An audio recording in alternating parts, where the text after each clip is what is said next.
भारतीय राज्य व्यवस्था यानी कि संविधान सभा से संबंधित हम यहाँ पर 40 प्रश्न देखने वाले हैं। स्वागत है सभी बहन भाइयों का आपका चैनल पर, और उम्मीद करती हूँ कि ये क्लास आपको ज़रूर पसंद ही आएगी। पसंद आए नहीं आए मैं नहीं जानती, लेकिन आपके लिए 100% ये यूज़फुल रहेगी, ये मैं बहुत अच्छे से जानती हूँ, और इसीलिए आपके लिए क्लास मैंने तैयार की है। और ये इम्पोर्टेंट है सभी क्वेश्चन, तो ज़रूर आप सभी पूरी क्लास को ज़रूर देख लेना और अपने दोस्तों के साथ में भी शेयर कर देना। तो चलते हैं भाई अपने फर्स्ट क्वेश्चन की तरफ। पहला क्वेश्चन क्या कह रहा है आपसे यहाँ पर, अगर आपको क्लास पसंद आए तो भाई लाइक सब्सक्राइब किए हुए बिना आपको नहीं जाना चाहिए, है ना। इंसानियत के नाते तो नहीं जाना चाहिए, बाकी आप जैसा समझते हैं वैसा आप करेंगे ही। चलते हैं फर्स्ट क्वेश्चन की तरफ। 1922 ईस्वी में निम्नलिखित में से किसके द्वारा ये उद्गार व्यक्त किया गया था कि भारतीय संविधान भारतीयों की इच्छा अनुसार होगा। सीधी सी बात है, बस इतना ये कोटेशन जो आपको दिखाई दे रहा है ये याद रखिए। ऐसा कहने वाले कौन थे कि जो भारतीय संविधान बनेगा, भारतीय संविधान जो आगे चल कर के हमारे भारत में लागू होगा, वो भारतीयों की इच्छा अनुसार रहेगा। तो ऐसा कहने वाले कौन थे, और वो भी कब? 1922 ईस्वी में। तो यहाँ पर हमारा सही आंसर क्या होगा? महात्मा गांधी, मोतीलाल नेहरू, गोपाल कृष्ण गोखले या फिर बाल गंगाधर तिलक। तो ए ऑप्शन हमारा यहाँ पर राइट हो जाएगा। महात्मा गांधी ने ऐसा कहा था कि भारतीय संविधान भारतीयों की इच्छा अनुसार रहेगा। 1924 ईस्वी में किसके द्वारा ब्रिटिश सरकार से मांग की गई थी कि भारतीय संविधान के निर्माण के लिए संविधान सभा का गठन किया जाए? 1924 में ब्रिटिश सरकार से मांग किसने की थी कि संविधान सभा का गठन करना चाहिए भारतीय संविधान के निर्माण के लिए? एम.एन. राय, महात्मा गांधी, मोतीलाल नेहरू या फिर गोपाल कृष्ण गोखले। तो सेकंड में हमारा आंसर सी सही हो जाएगा। मोतीलाल नेहरू ने सबसे पहले ये मांग उठाई थी 1924 ईस्वी में। ठीक है, 1924 ईस्वी में सबसे पहले संविधान सभा के गठन के लिए किसने बोला था? तो ये मोतीलाल नेहरू जी कहते हैं, बिल्कुल अच्छे से याद रखना। संविधान सभा के विचार का औपचारिक रूप से प्रतिपादन किसके द्वारा किया गया है? संविधान सभा के विचार का औपचारिक रूप से प्रतिपादन किसने किया है? मोतीलाल नेहरू, जवाहरलाल नेहरू, एम.एन. राय या फिर महात्मा गांधी। तो 3 में हमारा सही आंसर हो जाएगा एम.एन. राय। ठीक है, एम.एन. राय हमारे यहाँ पर सही हो जाएगा। संविधान सभा के विचार का औपचारिक रूप से जो प्रतिपादन है ये करने वाले थे एम.एन. राय। संविधान सभा को किसने मूर्त रूप प्रदान किया था? देखो, औपचारिक और अनौपचारिक क्या होता है, आई होप आप अच्छे से जानते होंगे, फिर भी मैं बता देती हूँ। औपचारिक का मतलब होता है कि लिखित या फिर अच्छे से ऑफिशियल तरीके से किसी से बात बोलना कि भाई हमें संविधान सभा की जो है गठन करने की अनुमति दीजिए। ठीक है, इन चीज़ों को हम लिखित रूप में या ऑफिशियल तरीके से, जैसे भी हमारी जो ऊपर के अधिकारी होते हैं उनको हम देते हैं। ठीक है, और एक जैसे कि मोतीलाल नेहरू ने मांग की थी जैसे कि हमारे प्रधानमंत्री हैं, वो भाषणों में बहुत सारी बातें कहे जाते हैं, लेकिन बाद में वो पूरी हो ना हो उसका कुछ अता पता नहीं रहता है ना। तो ये बहुत सारी चीज़ें ऐसी होती हैं। संविधान सभा को किसने मूर्त रूप प्रदान किया था? तो महात्मा गांधी, मोतीलाल नेहरू, एम.एन. राय या फिर जवाहरलाल नेहरू। तो 4 में हमारा आंसर डी सही हो जाएगा, जवाहरलाल नेहरू। ठीक है, जवाहरलाल नेहरू हमारा बिल्कुल करेक्ट हो जाएगा। बहुत से लोग होते हैं जो औपचारिक तरीके से सारी फॉर्मेलिटीज़ को निभाते हैं, और कुछ हैं जो केवल और केवल अपने भाषणों के माध्यम से बहुत कुछ कर देते हैं, है ना, बहुत कुछ विकास हो जाता है, लेकिन बाद में वो दिखता नहीं है ना। कांग्रेस ने किस वर्ष किसी प्रकार के बाह्य हस्तक्षेप के बिना भारतीय जनता द्वारा संविधान के निर्माण की मांग को लेकर प्रस्ताव पारित किया था? तो कांग्रेस ने किस वर्ष किसी प्रकार के बाह्य हस्तक्षेप के बिना किसी बाहरी हस्तक्षेप के भारतीय जनता के द्वारा संविधान के निर्माण की मांग को लेकर के प्रस्ताव पारित किया था? तो यहाँ पर हमारा सही आंसर 5 में क्या हो जाएगा? मैं डायरेक्ट आपको आंसर बता देती हूँ, 1936 ईस्वी। ठीक है, 1936 ईस्वी में कांग्रेस उस समय की जो पार्टी थी 1885 में जिसका गठन हुआ था। ठीक है, तो कांग्रेस ने 1936 ईस्वी में बिना किसी हस्तक्षेप के बिना भारतीय जनता द्वारा संविधान की मांग रखी गई थी। 1938 ईस्वी में किस व्यक्ति ने वयस्क मताधिकार के आधार पर संविधान सभा के गठन की मांग की थी? ये सारे क्वेश्चन आपके लिए मोस्ट इंपॉर्टेंट हैं। आपको पता है नहीं पता है मैं नहीं जानती, लेकिन मैं जानती हूँ आपके पेपर की दृष्टि से बहुत अच्छे प्रश्न हैं। ठीक है, अच्छे लगे तो आप मुझे कमेंट में बताना। 1938 में कौन सा व्यक्ति है जिन्होंने वयस्क मताधिकार के आधार पर संविधान सभा के गठन की मांग की थी? उन्होंने कहा था कि जो वयस्क मताधिकार, जो वयस्क का मतलब होता है जो 18 साल से ऊपर के जो लोग होते हैं उनको वयस्क बोला जाता है, ठीक है। और उनके मत के आधार पर संविधान सभा के गठन की मांग किसने रखी थी? 1938 ईस्वी में। तो 6 में हमारा सही आंसर हो जाएगा जवाहरलाल नेहरू। नेक्स्ट हमारा क्वेश्चन, वर्ष 1942 में किस योजना के तहत ये स्वीकार किया गया था कि भारत में एक निर्वाचित संविधान सभा का गठन होगा जो युद्धोपरांत संविधान का निर्माण करेगी? युद्धोपरांत का मतलब है कि उस समय द्वितीय विश्व युद्ध चल रहा था, है ना। 1942 का जो समय था उस समय द्वितीय विश्व युद्ध चल रहा था, और इस युद्ध के बाद में संविधान का निर्माण करने के लिए किस योजना के तहत ये स्वीकार किया गया था? क्रिप्स योजना, बेवेली योजना, कैबिनेट मिशन योजना, माउंटबेटन योजना। तो 7 में हमारा सही आंसर हो जाएगा क्रिप्स योजना, क्रिप्स योजना, ठीक है। क्रिप्स योजना के तहत ये स्वीकार किया गया था। संविधान सभा के गठन की मांग सर्वप्रथम 1895 में किसके द्वारा प्रस्तुत की गई थी? आपने देखा है संविधान सभा की या फिर संविधान के गठन की मांग अलग अलग लोगों ने अलग अलग सन में की है, लेकिन 1895 यहाँ पर जो सन दे रखा है उसमें किसने की थी? तो 8 में हमारा करेक्ट आंसर हो जाएगा बाल गंगाधर तिलक। सबसे पहले तो जो संविधान सभा के गठन की मांग है ना वो तिलक साहब ने उठाई थी 1895 में, ठीक है। फिर मोतीलाल नेहरू ने कहा था, फिर महात्मा गांधी ने कहा था, फिर जवाहरलाल नेहरू ने कहा था, एम एन राय ने कहा था, बहुत सारे लोग बाद में आ गए थे। भारत की संविधान सभा गठित करने का आधार क्या था? भारत की संविधान सभा गठित करने का आधार क्या था? क्या भारतीय राष्ट्रीय कांग्रेस का प्रस्ताव, कैबिनेट, मतलब इसकी जो गठित किए जाने की जो अनुमति प्रदान की गई थी वो किस पर आधारित थी? तो 9 में हमारा सही आंसर हो जाएगा बी, कैबिनेट मिशन प्लान 1946, ठीक है। ये कैबिनेट मिशन आया था 1946 में, इसके तहत संविधान सभा के निर्माण की जो है अनुमति मिल गई थी। भारत की संविधान सभा किसके अनुसार गठित की गई थी? तो भारत की संविधान सभा किसके अनुसार गठित की गई? तो राइट आंसर हमारा हो जाएगा कैबिनेट मिशन योजना। नेक्स्ट हमारा क्वेश्चन यहाँ पर, सन 1936 में भारतीय राष्ट्रीय कांग्रेस द्वारा कहाँ पर हुए अधिवेशन में रखी गई संविधान सभा के गठन की मांग? ये थोड़ा सा उल्टा हो गया क्वेश्चन, सीधा सा ये है, सन 1936 में भारतीय राष्ट्रीय कांग्रेस द्वारा संविधान सभा के गठन की मांग कहाँ पर हुए अधिवेशन में रखी गई थी? मैंने आपसे कहा है पहले भी कि राष्ट्रीय कांग्रेस के जितने भी अधिवेशन हुए थे उन सबको अच्छे से याद कर लेना, और मुख्य तो याद ही कर लेना, और उसमें उनकी अध्यक्षता किसने की है वो जरूर आपको याद रखनी चाहिए, ठीक है। तो संविधान सभा के गठन की मांग 1936 में ये कहाँ पर हुआ था ये अधिवेशन? तो 11 में हमारा सही आंसर हो जाएगा फैजपुर, ठीक है। ये फैजपुर के अंदर हुआ था और इसमें संविधान सभा की मांग की गई थी।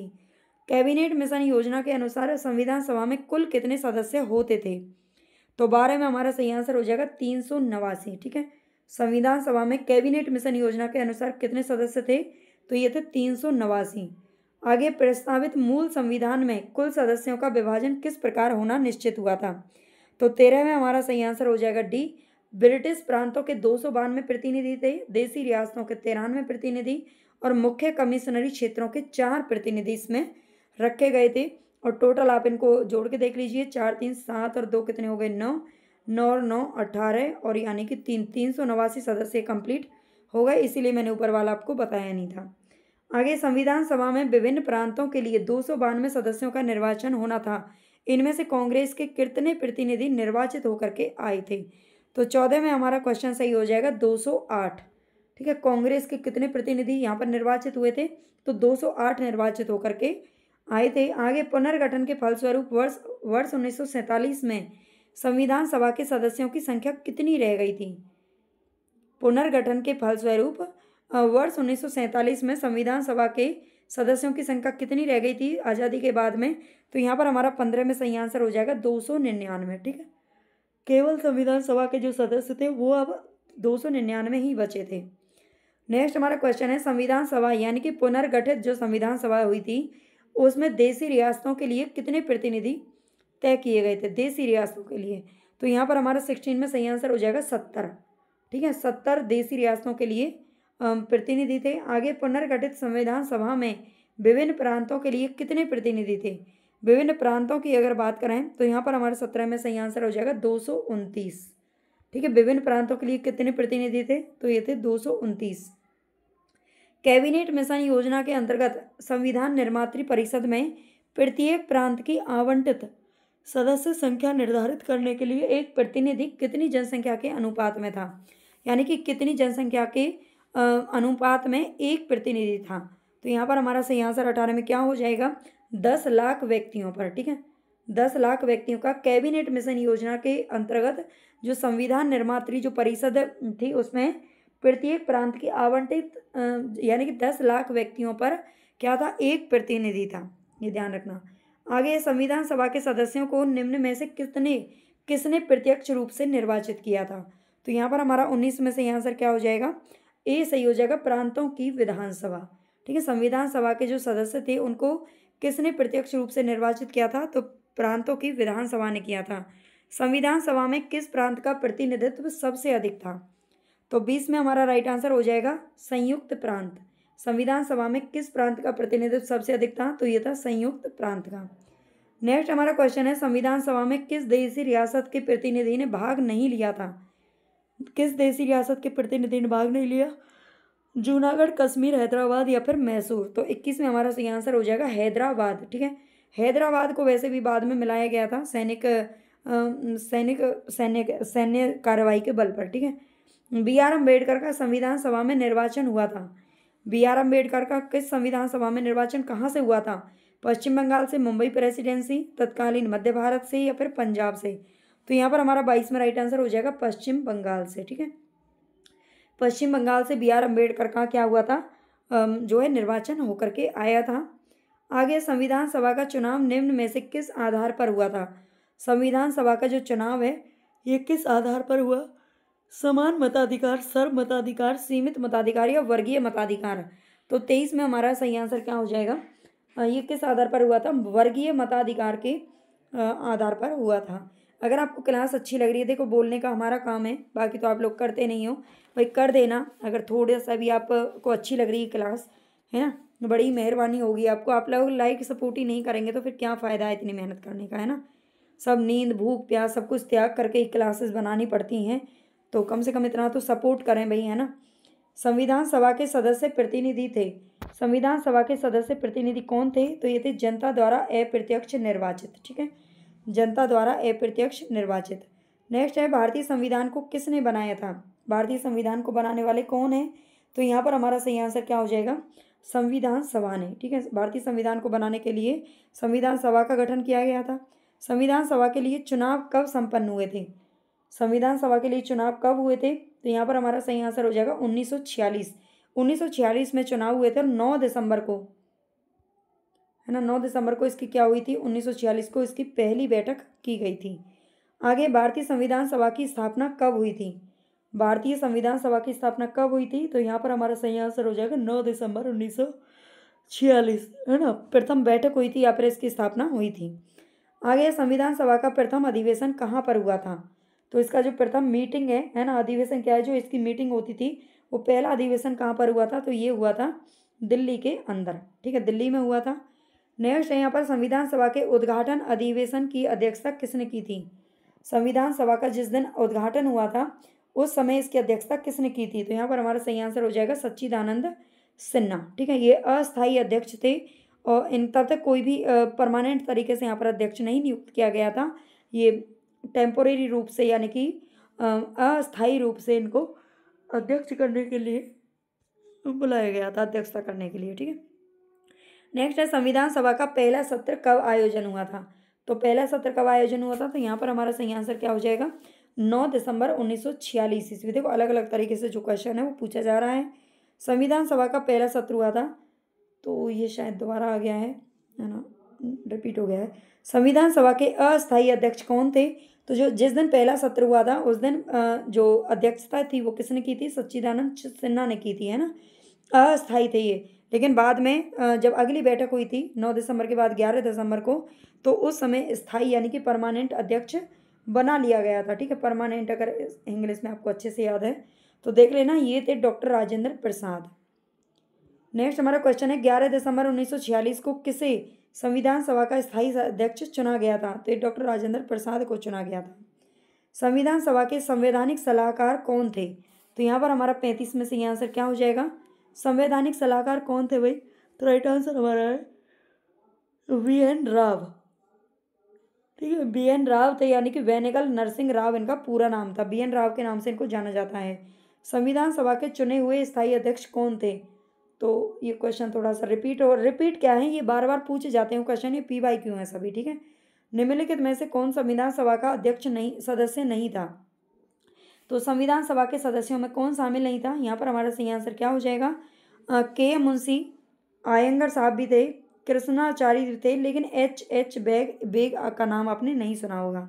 संविधान के विभिन्न पहलुओं के अध्ययन हेतु संविधान सभा ने कितनी समितियां नियुक्त की थी? तो यहाँ पर हमारा सही आंसर हो जाएगा 13 समितियां, ठीक है। 13 ऑप्शन ठीक हो जाएगा।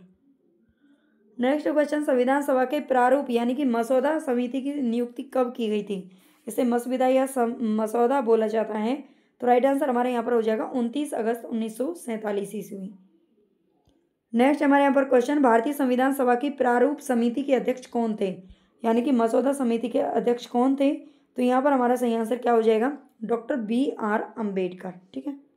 तो 40% हमारे यहाँ पर कंप्लीट हो गए हैं। आपको क्लास अच्छी लगी हो तो लाइक कर देना, हाइप कर देना और कमेंट करके बताना कि आपको क्लास कैसी लगी है। नए हैं तो चैनल को सब्सक्राइब जरूर कर लेना। वैसे आप करोगे भाई जो आपका मन करता है, लेकिन आपको थोड़ी सी भी अगर दया आती है किसी की मेहनत पर तो कर देना, ठीक है।